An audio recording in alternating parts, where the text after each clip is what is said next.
Hello, everyone, and welcome to One Control Report Podcast, episode 184. I'm Benjamin Yoder here today, talk to you about video games. We got a good, diverse set of stuff this week because I ended up going on a couple tangents here in terms of like where my focus was, and it probably was for the worst, to be honest, in terms of getting stuff done. I haven't really worked on the Valkyria Revolution or the Billy Hatcher review since last week, and I probably should really hunker down on one of those and really focus on getting them done. Probably Valkyria Revolution is the one. But I've been doing a lot of different things recently. One thing I did want to go ahead and kind of follow up on, just because we haven't talked about them recently, is some of the multiplayer games I've been playing.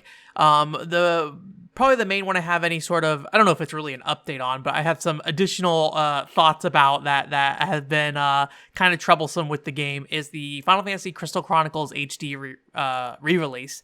I've been playing that with my friend about once a week for a while now.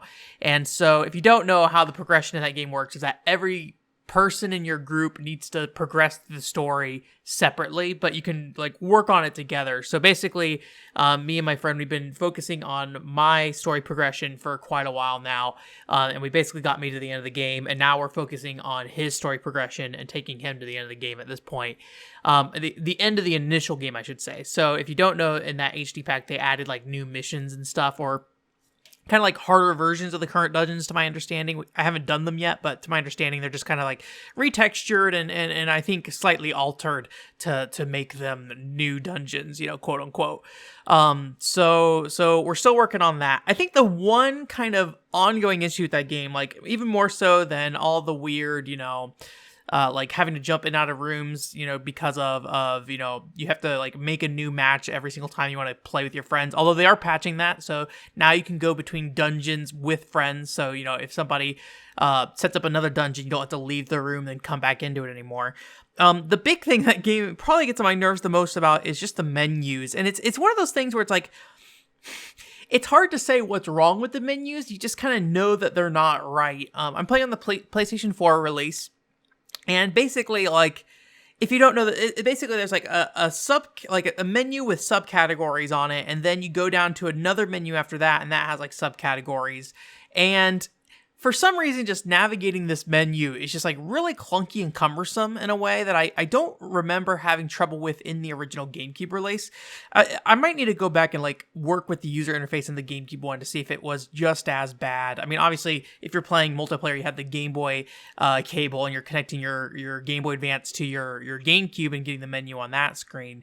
But even when you're playing single player, though, you have a menu on screen. So I'm curious how different it is. I think the big thing is that original GameCube game was more focused on like actual inventory management stuff, where the this one has more like additional options in there in terms of settings and things like that I don't know if the GameCube one had.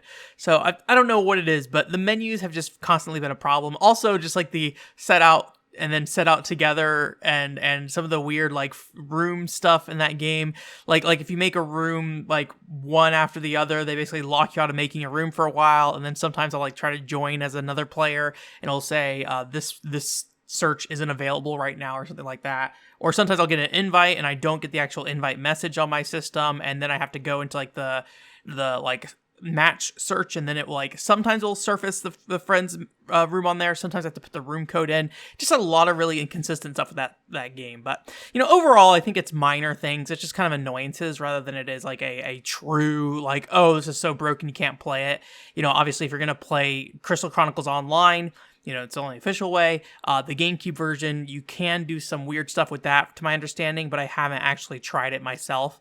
I would imagine that might be a bit more complicated to set up as well. But again, I haven't actually looked into it to see.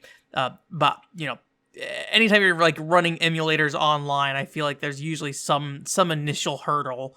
But maybe I'm just out of date. Maybe I'm just an old man and don't trust emulators to be user friendly, right? So that's pretty much it for Crystal Chronicles.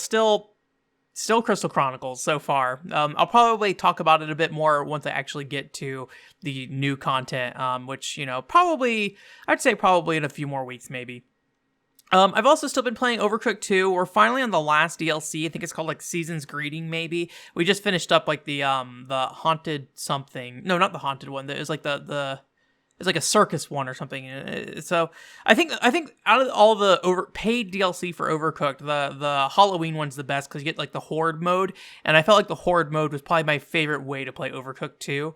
I think the normal modes are fine. I don't know. I feel like they're a little too samey. So having that diversity with Horde mode was always a fun thing where you have to like, feed these attacking monsters meals and things like that. But anyways, all that aside though, we're in the Season's Greeting pack, I think is what it's called. Where it has actually it has like 3 holidays in there. Interestingly, it has like a snowy kind of Christmassy area, Chinese New Year looking area, and then one's just like a sandy beach. And the only thing I can assume is that maybe they're accounting for the fact that like Christmas in Australia or something is hot, so maybe it's like, hey, summertime Christmas fun kind of thing. So they're trying to like represent various places around the world. That's my best guess, but we just got in there. We haven't actually played any of the maps for that, but it looks like it has a lot of visual variety at least, and I think there are some new recipes in there that you can make, but yeah, we'll see. I'm a little done with Overcooked 2, I think, at this point. I'm definitely gonna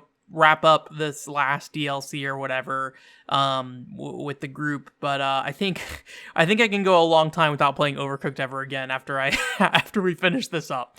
And still playing Left 4 Dead 2. Nothing new there. I don't want to talk too much about that. We'll touch on it a little bit again during the news section. And then on my own though, I went ahead and picked up Tomodachi Collection again. If you didn't, if you haven't been around very long, I was playing this I think around August, September, and I kind of bounced off of it. And I think a big reason why I did not continue to play it back then is the approach I was taking to Tomodachi Collection was not great. So if you don't know what Tomodachi Collection is, you may be familiar with Tomodachi Life on the 3DS or even Miitomo on mobile phones. It's like a little life simulators where you like populate an apartment complex with Miis, and you give them like different personalities and things like that, and then they just kind of like mingle around. You do like little activities with them, and it's pretty straightforward. And even in the sequel, Tomodachi Life, which has more stuff than the original Tomodachi Collection, it's pretty limited. So going back a game is even more limiting to that degree. So, and it's also Japan only, so I'm running it using a fan translation. I think it's an incomplete fan translation. I think the 0.8 version of the fan trans is the only thing that's out there that you can get. I don't 100%, I haven't checked in a while, but I believe that's the case. Anyway, so I went ahead and kind of put more time into that, but the big thing I was doing before was like I was treating it more like Animal Crossing, where I would log in for like an hour every day, kind of do the stuff I'm gonna do, and then turn it off, come back the next day, log in for an hour a day. And I think that was a bad approach, because I think what happens is you don't get to see, again, there's not a lot of variety, but you don't get to see kind of the daily life of these Miis in some ways. So I think you probably need to treat it more like a virtual pet game. So essentially, I was playing it on a Wii U because that's how I play my DS games, because I can capture them when they work. Some Wii U games do not play nice. I recently tried to play, or some DS games don't play as nice. I recently tried to play Spider-Man 2 on Wii U. Did not work out, unfortunately. The game just basically crashes when you launch it. But Tomodachi Collection worked great as far as I could tell. I didn't see any issues when I was playing through it. So if you want to play Tomodachi Collection on not a DS, the Wii U is a great place to do it. But I could imagine, like, if you're playing it on an actual DS, just treating it like something you just like kind of keep in your pocket and then open up once in a while and just like check in on your Mii, see what's going on, see if there's anything happening in the plaza, and then closing it again and then coming back to it later kind of thing. I'd imagine that working pretty well. And I feel like one thing that Tomodachi Life had issues with on 3DS, that wasn't a fault of the game itself, so much more the hardware, is that the 3DS was not a console with a reliable battery life. You had to pretty regularly keep your 3DS charging to keep it on. Or at least the models I had, and obviously over time the batteries kind of wane a bit as you charge them up over and over and over again. But the DS has like a pretty impressive lifespan. So like I think a lot of times with the DS you can kind of just turn it on and put it in sleep mode and not have to worry about whether or not I plugged it in, at the end of the day or something like that, right? You could usually go a little while and then, pretty, reliably at some point see, oh, my DS is dying, let me save and charge, right? So I feel like the Tomodachi Collection, the first one, probably has that benefit, but since I played it on a Wii U, I guess I can't say for certain, but that is my general feelings, I guess, about how Tomodachi Collection can be improved over Tomodachi Life. But overall, though, there's just more content in Tomodachi Life, and the fact that it has a actual English translation, so you get to hear the Miis, talk to each other in English, or in the fan-translated version, it's all in Japanese still, in terms of the voices and everything. So you are listening to the Miis talk in Japanese, which, it could have its own appeal depending on how you feel about that stuff. But it is harder, like, without an understanding of Japanese, how to create, like, phrases for the characters to say, and I think there's always, like, some charm to, like, hearing this little robotic voice, say something like, I don't know. I remember one time my Mii said something like, "I hate video games. Sock monkeys are the best," or something like that.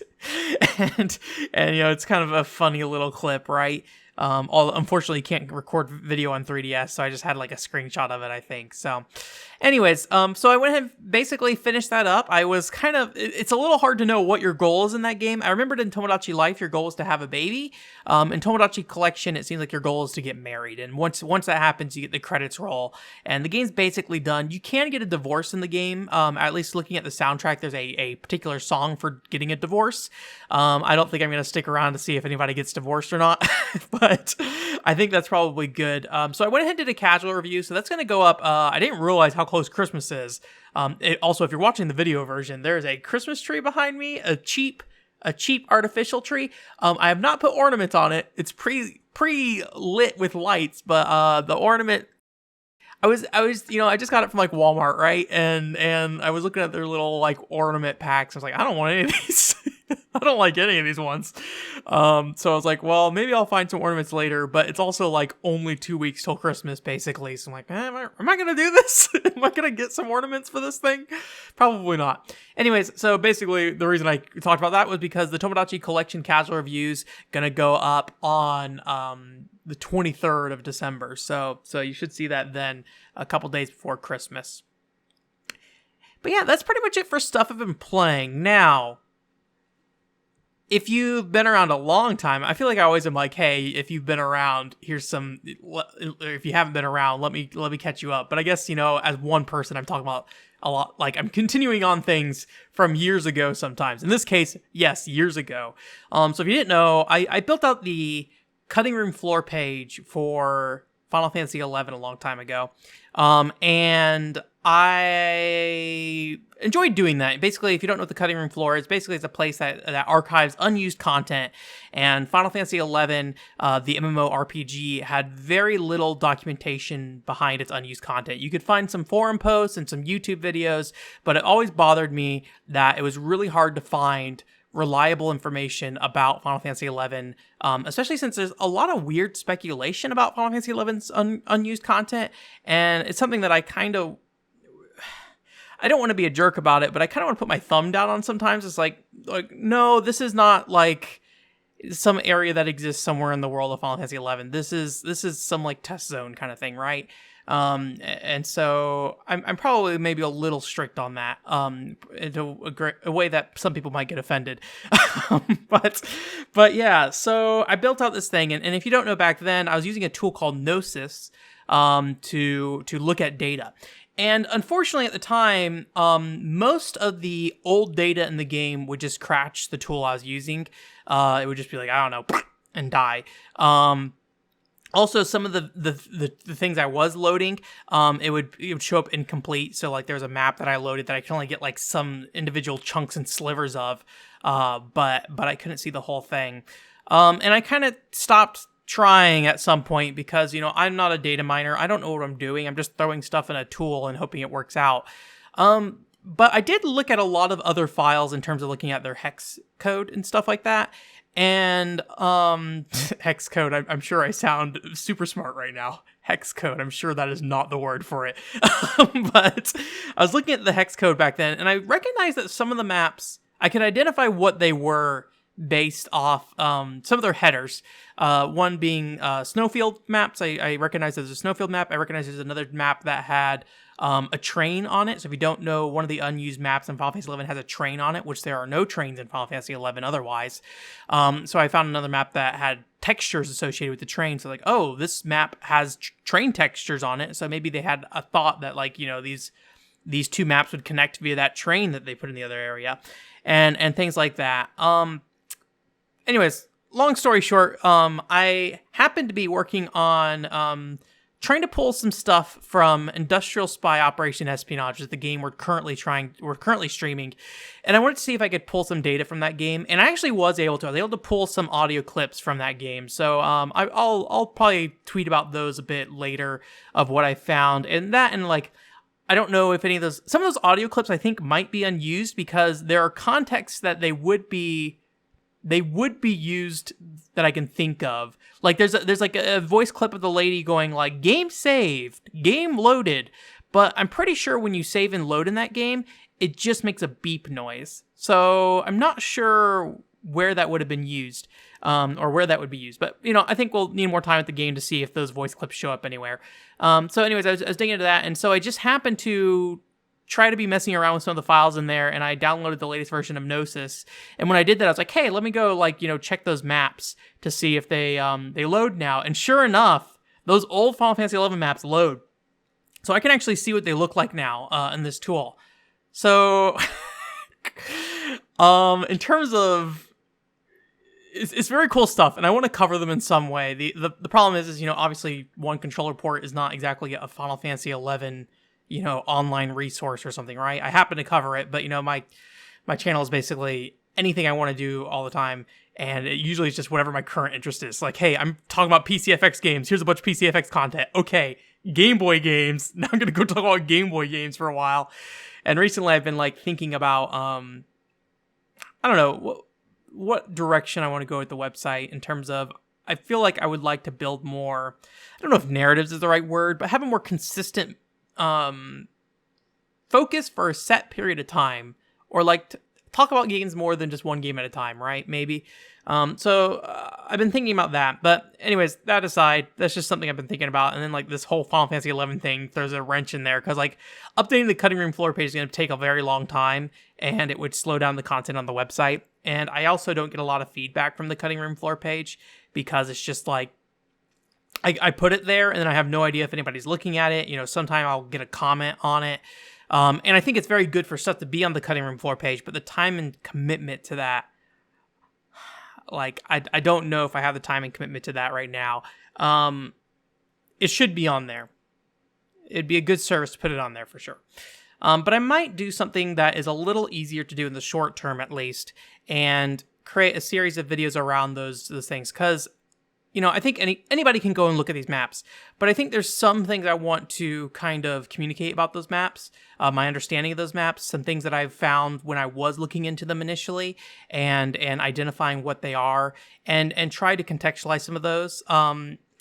So what I'm thinking about right now, I'm probably talking about this way too soon, is maybe a video series that kind of talks about either one map at a time or a chunk of data at a time, because I think there's a lot of not research, but there's things I want to have prepared to show when I do that. And initially I was maybe we could do a stream where I go through all these maps and just kind of talk about them, or maybe I could just do a pre-recorded long video where I go through all of them. But I think if I do it, it would be easier and better if I did them in pieces. The biggest thing is that I don't know if anybody watching the channel wants to have me upload 8 Final Fantasy XI videos about unused maps, right? So anyways, that's kind of my conundrum right now, but I'm very excited that stuff is out there. I saw that somebody on Reddit found out about 6 months ago. I just was not aware. So I was like, oh, awesome. So they did a little bit of documenting themselves on Imgur, is that the website where you can just post images?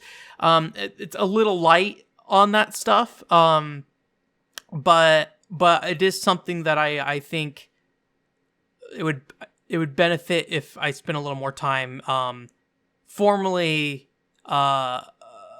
categorizing that, and like also making sure all the information is out there, because if you go read that Reddit thread, it's just like when the original map was found, where people were like, oh, maybe it makes sense that this is in this area, or it's something related to this area, and it's like, probably not. Like, I'm not saying that there's no relation to those maps to things that are in the actual game. I think there's one particular dungeon that seems very related to a map that eventually did end up in Final Fantasy XI, but I don't think it's something that was planned as such, more of just reusing ideas and things like that they had. So yeah, anyways, that was kind of a big chunk of Thursday night after the stream. I found out about that. I was like, this is the worst time for me to find out about this because I need to go to bed. So I also did a little bit of digging into Blue Stinger a little bit. If you don't know, Blue Stinger on the Dreamcast is like this survival horror game that has a really fun B-movie style, and one thing that it does is that it takes place during Christmas time, and it also takes place partly in a shopping mall, so you get a bunch of like ads for Christmas and stuff like that are really fun and cute. A bunch of Santas drinking fake Coca-Cola called Hassie, so it's a kind of a fun little thing. So I was trying to pull textures for that, did not work out, unfortunately. And instead I just got the models with no textures. So like the other thing that I didn't like, the models on their own are silly and fine to look at. But I would rather have the textures. So I know how to get the textures. It just would require me to play through the game on an emulator, which I don't really want to do. I kind of just want to pull the textures and just flip through them and just leave it at that. So I don't know. We'll see. But Blue Stinger, that's an all right video game. I wish I had more actual content on the website about Blue Stinger. I think I have an old article a while ago that anything that happened before like 2014 on my website is maybe not great, and I'm pretty sure that article about Blue Stinger is before 2014 and is maybe not great. So yeah. Anyways, that's it for data mining stuff. So that was kind of what took up a lot of my time, not only this week, but also this weekend. So, yeah. News time. Check it. We got one news announcement, and then we'll just get into Game Awards stuff, because Game Awards happen. I'm going to guess most of you guys probably watch Game Awards or are very aware. I don't know how more useful these breakdowns are of what news came out during like an event like that, but you know, at the very least I can share my thoughts on it, I guess, is the point. I don't know, I'm going to stop rambling now. El Shaddai is coming to Steam, which I was actually... Like, look, I don't buy PC games really, unless somebody's asking me to buy a PC game for something multiplayer usually, or maybe it's only on PC or something. But I'm very glad El Shaddai is in a place where you can get it on a modern system. I'm not sure if it's an Xbox One X compatible title or not. I'd be curious about that. I might need to look into that after this podcast. But I'm very excited that's coming back. I will not be buying it, but I hope people do buy it, and I hope people enjoy it, because that's a great game. I recently talked about it in a pickups video, where I had a really hard time putting it back down after I started playing it again. I would love to play through that game again, but I just know that I need to focus on more important things, like Ridge Racer DS. We played a little bit of Ridge Racer DS on the stream. I'm debating just playing more Ridge Racer DS. I got to do some stuff to make it capturable, or better to capture. DS games are a nightmare for capturing. A, for capturing. B, for formatting a video. You're going to see in that Tomodachi Collection video, I switched between two different formats because I'm like, I don't know the best way to show this game. So thank you, Nintendo DS and Nintendo 3DS, and your nightmarish setup for that stuff. Anyways, glad that's happening. I don't think there's a date yet, but it's coming.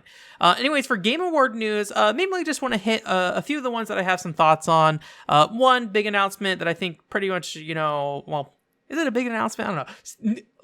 New Smash Brothers character, as big of an announcement as the new Smash Brothers character is. If you didn't see, Sephiroth got added to the game, so that's...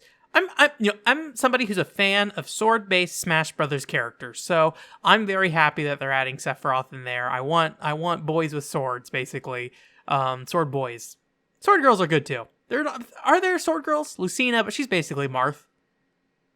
What's her name? Blythe? Both? Fire Emblem Lady? They're not really sword though. They're like a bunch of different weapons. Anyways, I'm interested in playing Sephiroth, so I'm excited for that. Other than the fact that I probably won't buy that character pack for a while, just because I haven't really found the time to play Smash Brothers. Although we recently talked about maybe playing Smash Brothers on like a stream or something at some point. Some people in the chat were talking about that. So we could look into doing that maybe. I have not thought about that further. This is the first time I'm remembering that since Thursday, actually. So yeah, I mean, if you're interested in playing Smash Brothers on a stream, either at 7 p.m. on Thursday, or if we can work out another time that it makes it work, let me know. Contact me however you want to contact me. Twitter, comment on YouTube. If you got me on Discord, feel free to message me on Discord, whatever. But yeah, I'm open to that idea. I don't think it really matches what we're doing content-wise, but if the people in chat are having a good time with it, I wouldn't mind doing it. And I like Smash, so I'd play some Smash.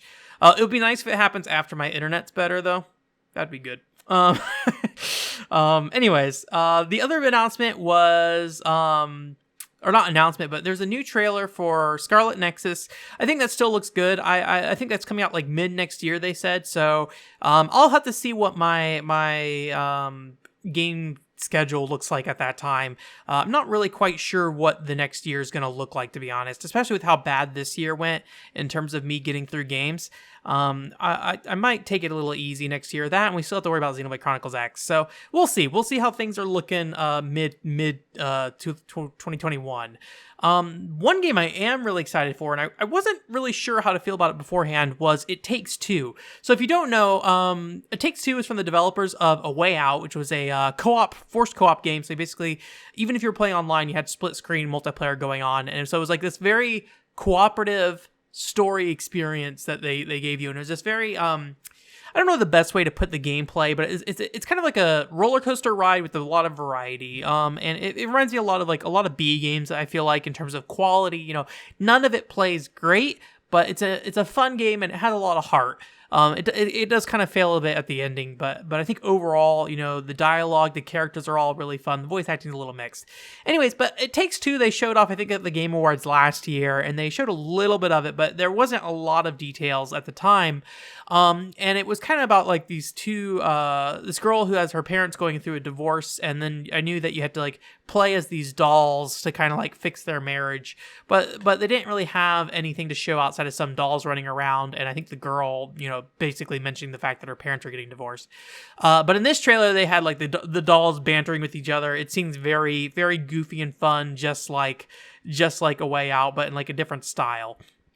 Which is, I think, what was important is like, it's a very different looking game, and it also, is a different setting, and I think that's very cool. But structurally, it feels like it's taking a lot of what worked in A Way Out and kind of transferring that over to this game. So I think I'm pretty excited to pick that game up. So I think that will be something I'll probably get and try to harass somebody to spend some time with me on it. And hopefully it's good. Hopefully I enjoy it. But I kind of, whenever you have games that are focused on variety, you usually need to expect some level of jank, right? Because you're not gonna be able to polish everything, 100%. And this game is definitely still doing that focus on, hey, we're gonna do a lot of different things in this one video game. The one game I can think of that it doesn't even do a good job of making like these polished experiences as it does. It knows when to make you stop doing something in a game, so it doesn't become apparent that it's not polished, is Super Mario Odyssey. Mario Odyssey does a great job at having a ton of different play styles that you do when you connect your hat to various, types of enemies and things like that. And it usually just gives you something for a short little bit, and it's like, okay, here's this thing, do it. Okay, now take that hat off and then go do something else and go, play Mario again or play as a different thing.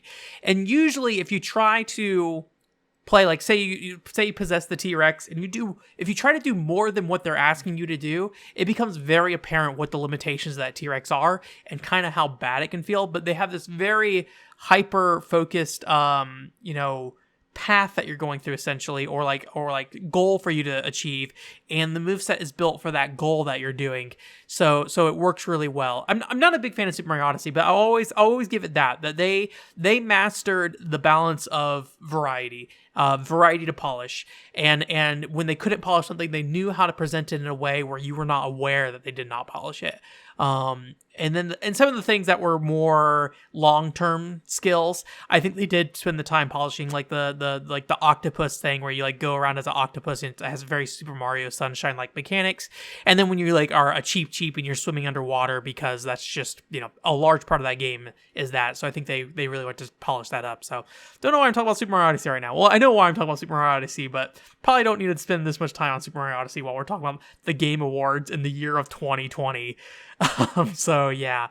Coming back to Left 4 Dead a little bit, Back 4 Blood was announced, and this game is basically Left 4 Dead 3 without the IP. It is actually the same developers, Turtle Rock, so it's not even like one of those things where it's like, oh, this group of people were like, hey, wouldn't it be great if we did another Left 4 Dead? It's the people who made Left 4 Dead, although Valve, I think, definitely worked on them as well, or at least they made Left 4 Dead 2. I'm pretty sure they made both, but I'm at the very least they worked heavily on Left 4 Dead 2. Let's put it that way to kind of cover my butt a little bit. But yeah, it looks like Left 4 Dead. I saw one of my friends that I'm in the group of Left 4 Dead with, that I'm playing Left 4 Dead with, did say there's some concerns about the fact that there's like visible weak points on enemies that you kind of wanted to aim and shoot, and he didn't like that fact. But, I'm definitely open for change, and, if you're going to make a zombie horde game, especially one that looks so much like Left 4 Dead, I think it makes sense to try to change it up even just a little bit, right?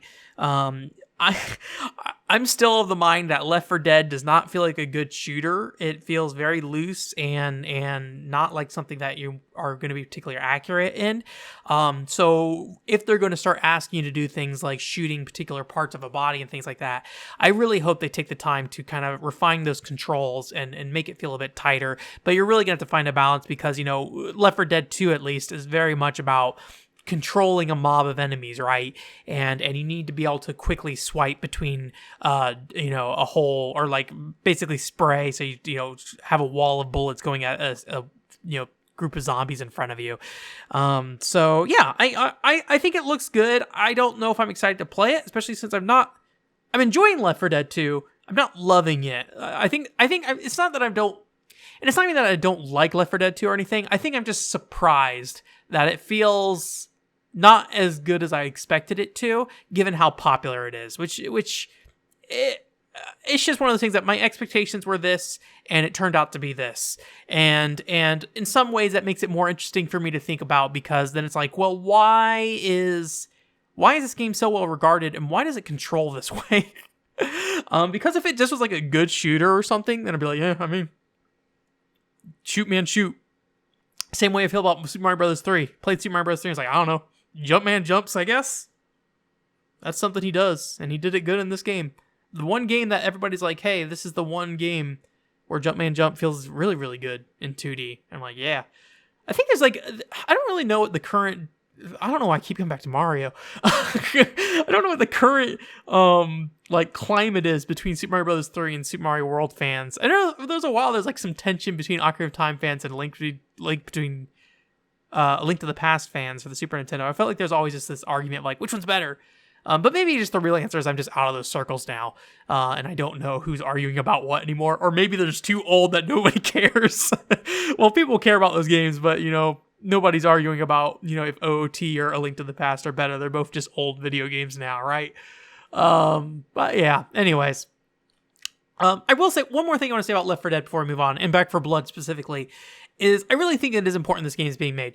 Not because I have any particular connection to it, but I do think the Left 4 Dead franchise is something that was really well received, right? And it felt like it had such a presence in the late, I think it's like early 2000s is when, or early 2010s, is that the aughts? The 10s? I don't know. Around 2010, 2012, Left 4 Dead was super prevalent, and people really loved that second game.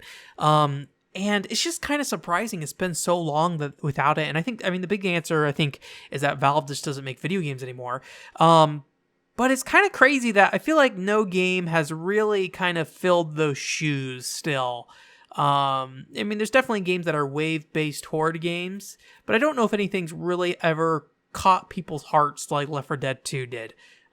So I think it's important that this game is at least trying to be made. It's got Warner Brothers, I believe, behind it, so it's got plenty of budget, I'm pretty sure.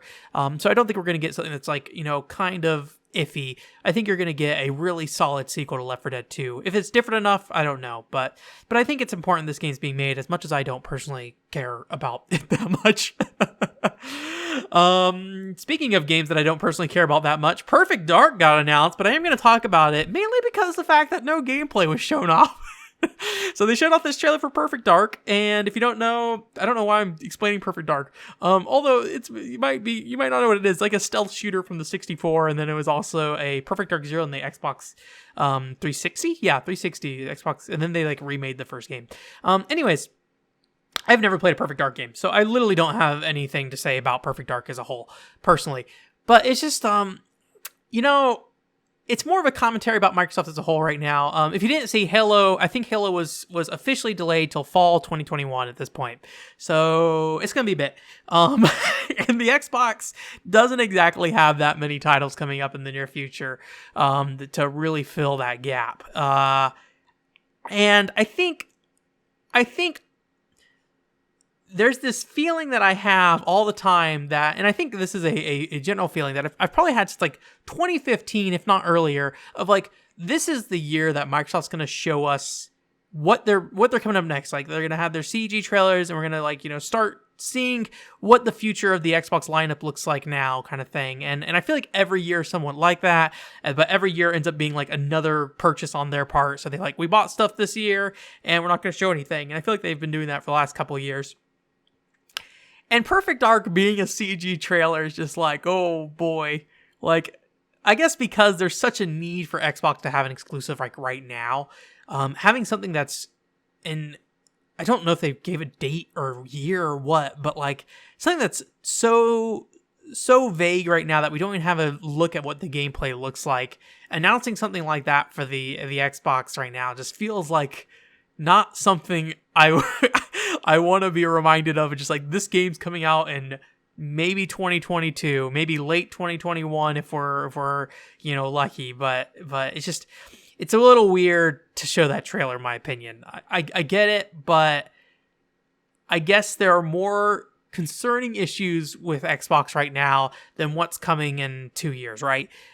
So maybe it's further along than I expect, but just showing off the CG trailer gives me the impression that it's gonna be a while till we get to this one. So yeah, I hope it works out.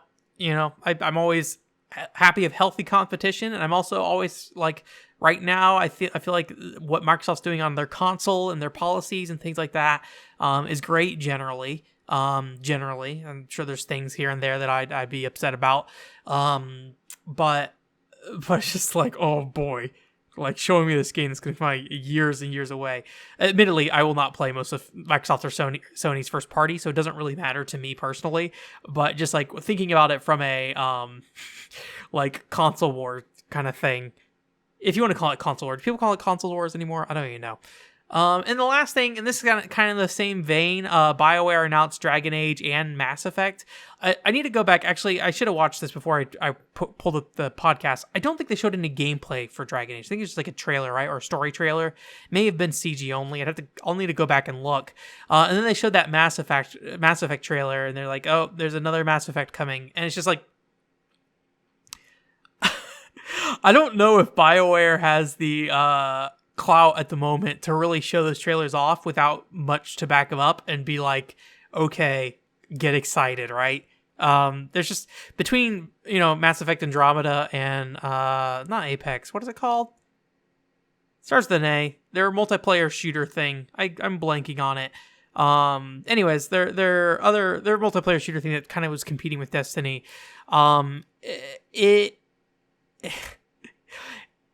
is just one of those things that I think it's just too little too soon, almost. Like, don't show me these right now. Show me stuff when you're ready to show me stuff. I do know that there's like back-end reasons why you might announce those things. I think there was something recently about some of the people at BioWare leaving, so maybe it made sense to be like, hey, don't think about some of these people you want to be at the company leaving. Think about the video game we're making, kind of thing. So maybe it's more internal politics stuff than I'd expect, and maybe putting a trailer out isn't going to necessarily do that much harm. but it just feels a little too soon, I feel like, for those games.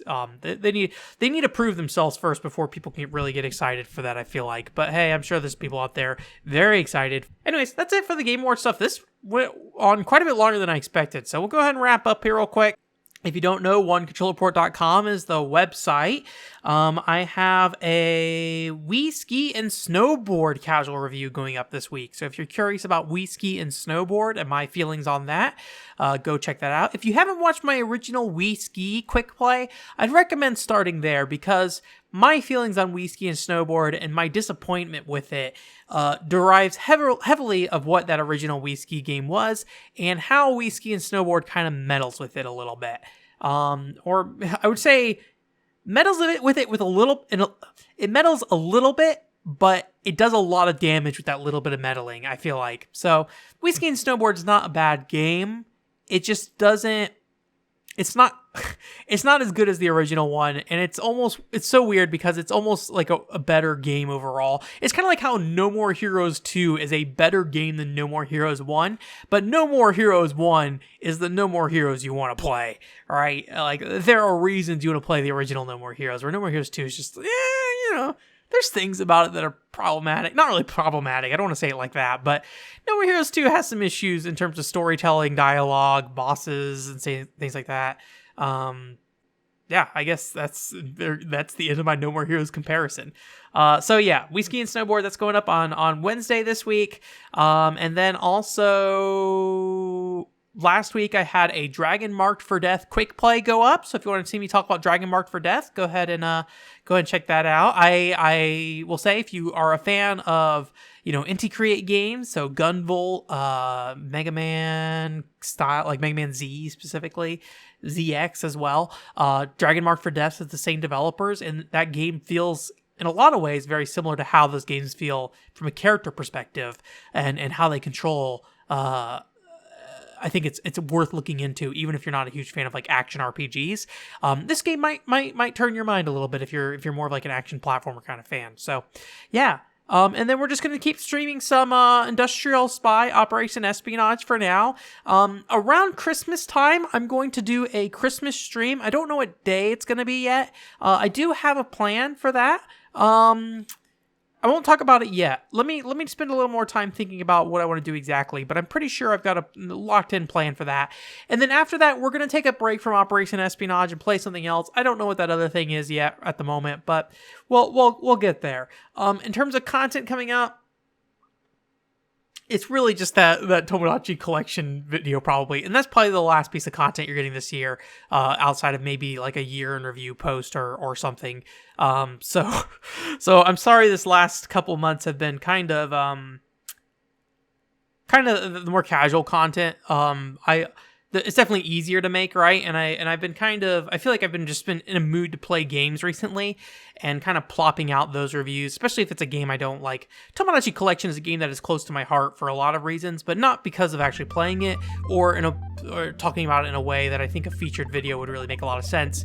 Or at least not in a featured video way that people have not already talked about that game, 6 years ago when Tomodachi Life came out. So I will probably go ahead and those kind of things, I'm just like, let me just shuffle out some thoughts on this, and then it's there if you want it, and then if you don't want it, well, it'll go into the abyss of my YouTube channel for a while.